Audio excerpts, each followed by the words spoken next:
Now it's your turn. You can reach us with your thoughts, pro or con, at #UndisputedLive. Here we go. First tweet. This is from Tony, who says, Skip, talking to his wife before she drops him off at work today.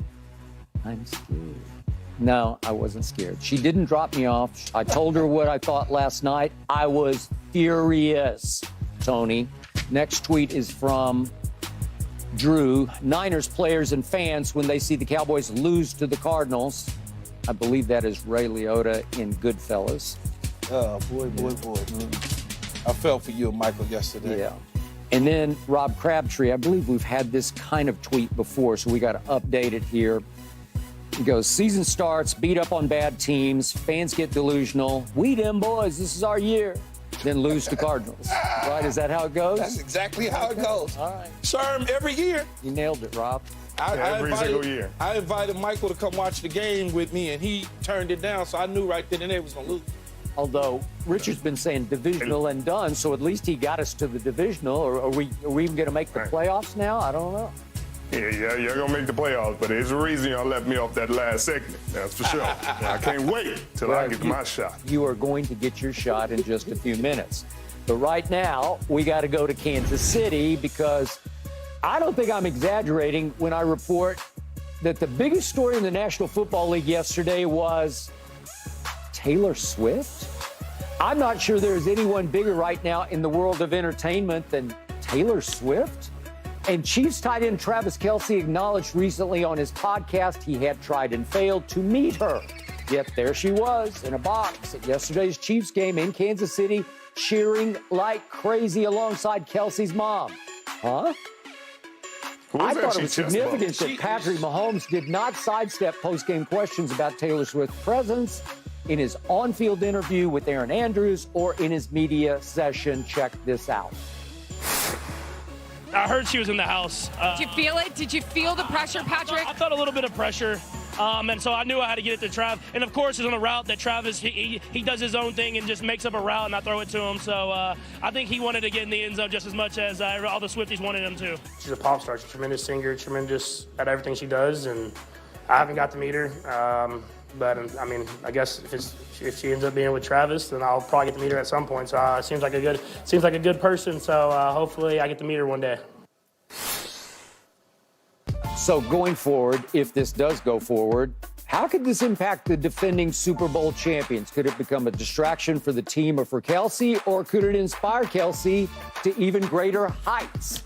He did lead the Chiefs yesterday with 7 catches for 69 yards and a touchdown as they danced on the Bears 41-7. Richard Sherman, your opinion of this? Well, obviously, she has a tremendous following, kind of a cult following of sorts. So it could go either way, but I don't think it'll be a distraction to a guy like that. Travis is one of the best in the game. It's going to be tough to distract him. If anything, it'll elevate him. It'll elevate his brand, elevate his play.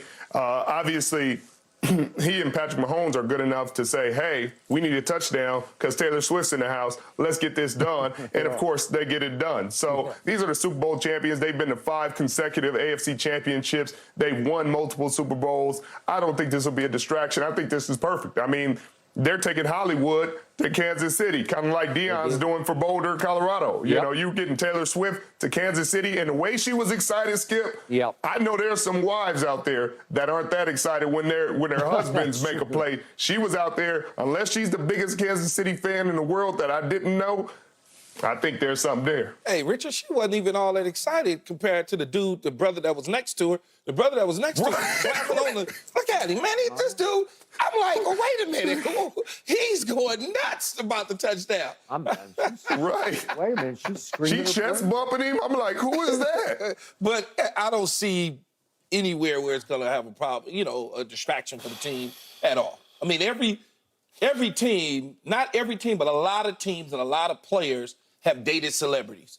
Okay, whether you knew it openly in the public or not. No, I got it. That has happened throughout sports. So I don't see where it all of a sudden becomes an issue for Travis Kelce. Travis Kelce is already at the top. She's obviously at the top of her game. This isn't one of those situations where you got a guy who is up and coming who all of a sudden bumps into a Swiftie and then boom. Now, this is different. They both at the top of the level. Yeah. And if they are dating or whatever the case, so what? Big deal. I mean, yay. I mean, that's the way I kind of look at it, Skip. I'm with you. Travis Kelce has earned the right to date Taylor Swift and get away with it in that he's only the greatest pass-catching tight end I've ever seen. So he is at the top of the top.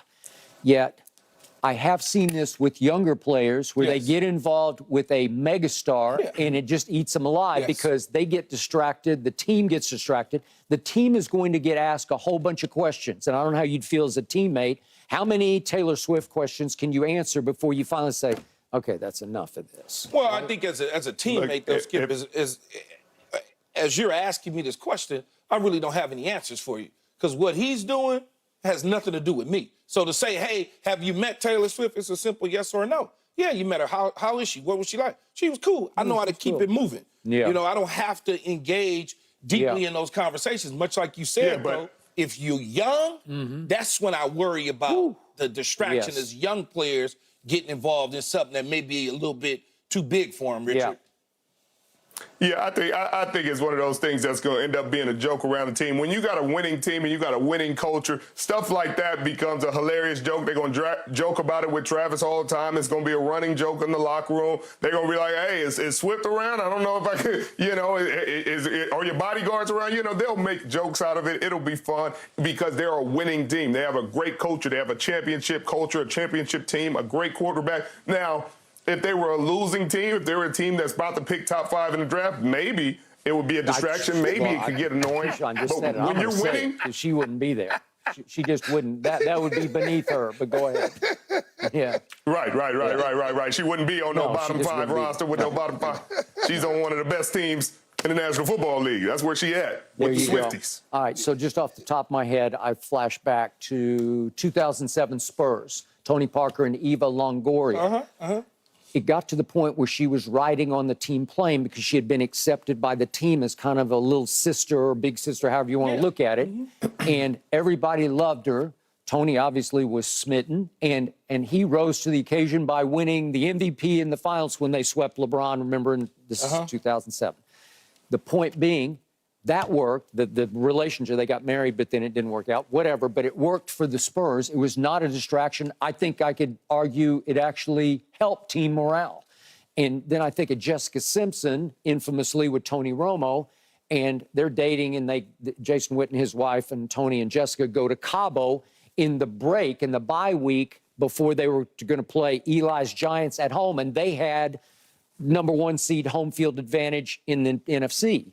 And you know the rest of the story. Remember, as T.O. left after the game, this is my quarterback. Remember that? But the point was, it was a huge distraction.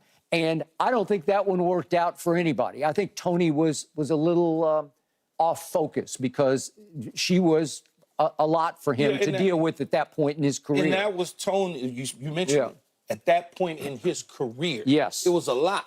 But also, he had accomplished next to nothing. He wasn't Travis Kelce. No, he was not. Travis Kelce, for whatever it is, he's already in the spotlight, whether it's a podcast, whether it's dozens of commercials. You know, he has already dated publicly with people out and about and understanding his personal life. So it's totally different. It's a totally different situation. Richard, back to you. What about Sierra and Russell Wilson? You witnessed that up close and personal, obviously, in Seattle. How did that come to pass? How did it work? I mean, it was fine. It wasn't a big deal. You know, nobody treated her like a big deal. He was dating. She would come around for training camp, for practices. It was cool. He was happy. We were happy. You know, at the end of the day, it's about how you go out there and execute. You know, he's not asking me about my wife. I'm not asking him about his wife. You know, just because she's a celebrity, I don't think it becomes a big deal in the locker room. Now, Taylor Swift is a different story because there may be young guys that mess with Travis. Travis is a more fun personality. Russ is pretty much about business, you know, in and out of the locker room. But Travis is going to be a fun dude. I'm sure he's going to have fun with it. I'm sure the guys are going to have fun with it. I don't know where it's going to go, but it's going to be a fun story for us to continue to watch.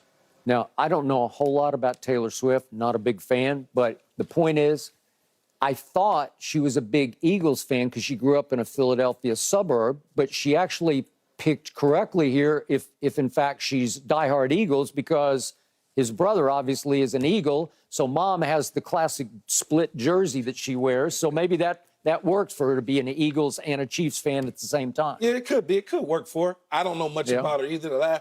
I was in the car with my daughter and her friends the other day, and they were talking about Taylor Swift or something, and I made a comment, and the young lady in the back seat almost jumped on me in the car. She's only like 12 years old. I was like, huh? Well, there you go. Yeah, but your daughter, is she? They're not playing about Taylor Swift. They're not playing about her. My daughter obviously knows about him, but her and her friends, they kind of know all about all the. But is she a big fan, or you're not sure? I think she is. I think she. You got to keep up with this stuff. Man, I don't know anything except I need tickets to a concert. That's all I know.